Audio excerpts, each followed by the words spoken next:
We watched Miami Connection. Let's just get into it. So Miami Connection from 1987, it lasts 1 hour 26 minutes and it stars absolutely nobody. No one you've heard of. That's fair. The first thing we see is a title card saying somewhere in Miami. Yeah, and there's a shady deal going down. These dealers are selling their stuff and these other guys, these dyers, are dyeing it.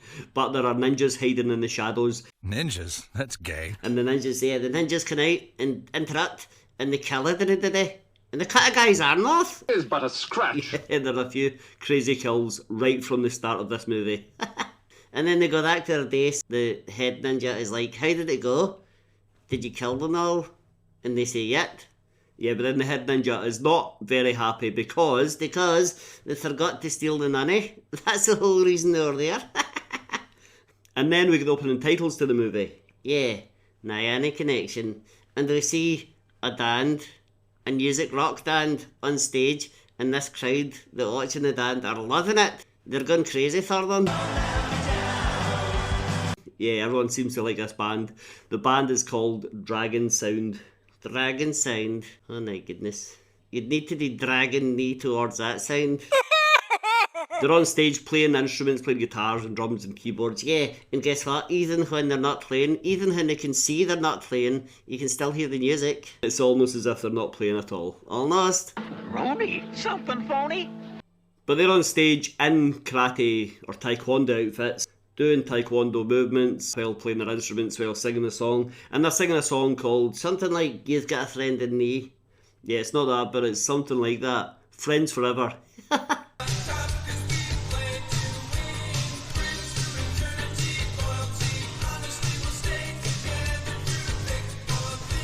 So as the band plays, we get the opening titles, and this is interspersed with clips of a biker gang. Yep, the bad guys, and the ninjas. Yep, the other bad guys. And then we cut to the University of Florida. One of the band members is, what's his name? I don't really know anyone's name in this movie. Okay, the tall guy. Yeah, the tall guy from the band, he goes to the University of Florida to pick up his girlfriend, and his girlfriend instantly tells him her family history. Yeah, as if they just met. And then she says, let's go meet her brother. And they go to meet her brother, Jeff. You know his name? I know his name. So they go to meet Jeff, and Jeff takes an instant dislike to this guy.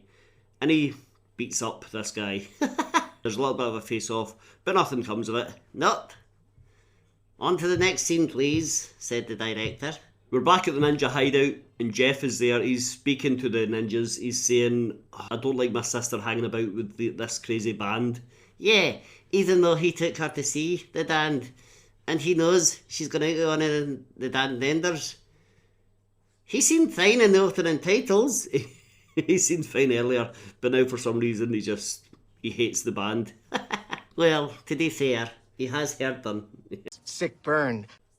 Later at night, the band are back on stage in their outfits. Yeah, they're singing a song called Against the Ninja.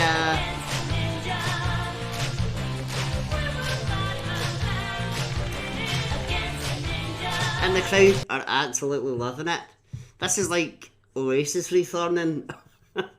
After the gig, the band are followed by a gang of bikers. Yeah, and they're driven into an ambush.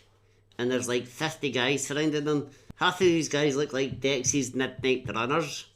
Well, regardless of how they're dressed, these 50 guys decide to beat up the five gang members. But the 5 gang members are Taekwondo experts, and they beat up everyone. Yeah, there are some decent kicks thrown, some nice martial arts displays, that it's not exactly a great fight scene. It's not the best. It goes on quite a while as well. It lasts a few minutes. We then find out the band all live together.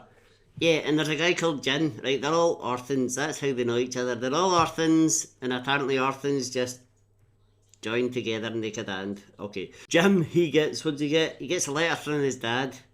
His real dad. He's not an orphan at all. You're a fraud. A total fraud. His dad, he thought was killed in Vietnam, I think something like that.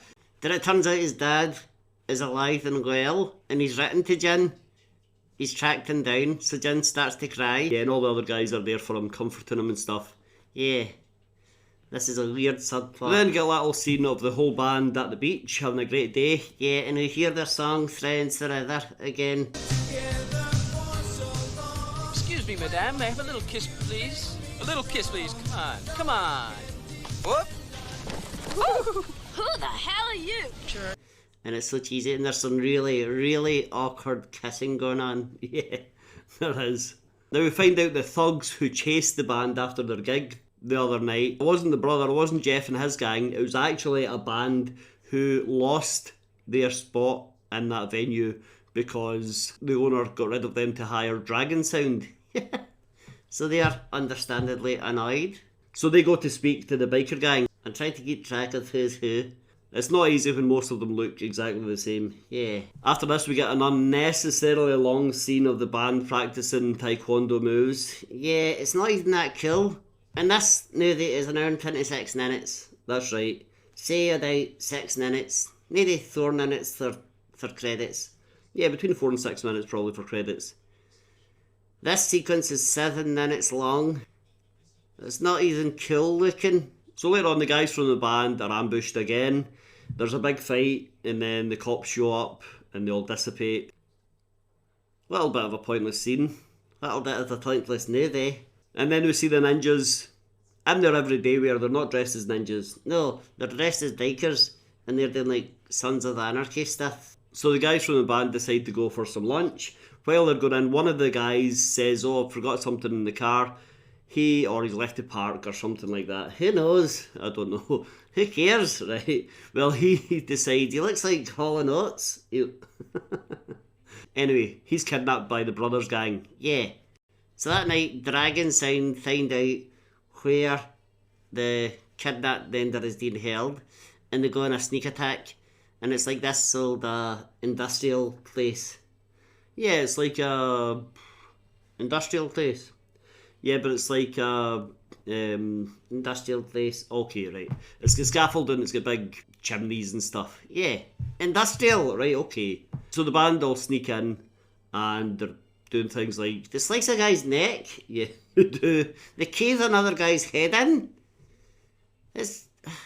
These are like young guys. So they take out all these people guarding their bandmate. Yeah, and then they get to Jeff, the brother of tall guy's girlfriend.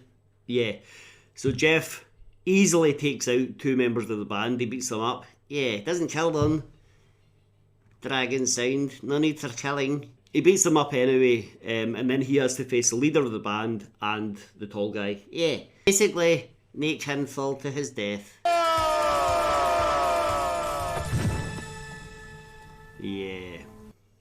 The next day the ninjas learn of Jeff's death, and that rhymes. I know it rhymes. The ninjas learn of Jeff's death and they are not happy. No, they swear revenge on this band of terrible, terrible musicians. They're not that bad. They are.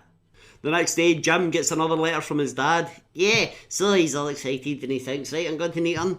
And he finds out where he lives, and his dad sent an aeroplane ticket so he can go and see him. Jim gets a suit and he gets his friends to drive him to the airport. He's all excited, he's going to meet his dad. Yeah, that they're ambushed by the ninjas on dikes, dressed as ninjas in broad daylight. No one thinks it's strange that a bunch of ninjas on motorbikes are driving through town and stopping a car. So there's a big fight and Jim gets slashed with a sword. Yet, not looking good for Jim. Sorry, Dad.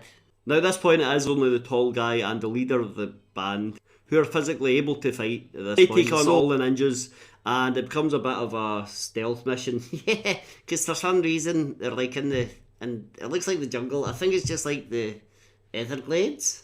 Well, it's Miami, so I guess there's like the trees and foliage and streams and things like that. Yeah, I guess. Yeah.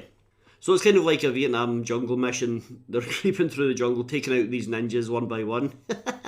In the most horrific, brutal ways possible. Well, now the boss ninja, the head ninja, he has been hiding out. Yeah, and then his number 2, his right hand ninja, comes running up and says, "Listen, boss, they've taken out all other ninjas, it's just us 2 left."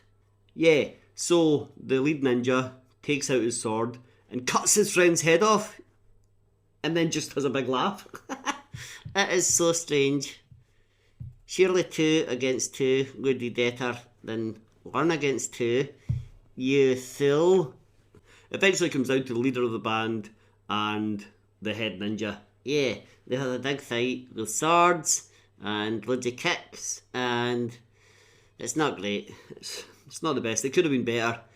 Yeah, I was going to say it could have been worse, but it probably could have been worse. Eventually, the leader of the band obviously beats the leader of the ninjas, and yeah, he just kills them. These guys who are about 19 or 20, at the most, they've racked up a whole bunch of murders.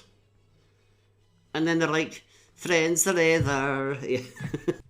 After that, we get a slow-mo recap of the tall guy and the leader just murdering people and playing with the swords and trying to look cool. What is this about? I don't know. I think maybe they're trying to fill up time. I guess so. They managed to get Jim to the hospital. Yeah, he's gonna be okay, folks. It's not bad. You'll be fine. And in hospital, Jim's dad is there. How did he know what's going on? I don't know. But the dad is there. So Jim's in agony, but he's delighted. He's been slashed with a sword. That at least his dad has mysteriously arrived. And then we see the leader, the tall guy, Jim, and Jim's dad all leaving the hospital, walking down the corridor saying, let's go home. Yeah, and then they get a freeze frame and a caption. Only through the elimination of violence can we achieve world peace. That's deep. So wise. Well, that's Miami Connection. Right, give us a follow, hit like, hit subscribe, and I'll see you next time. Don't watch this. Well, I mean, it's something to see. It certainly is. That, oh, get it in this. Friends forever.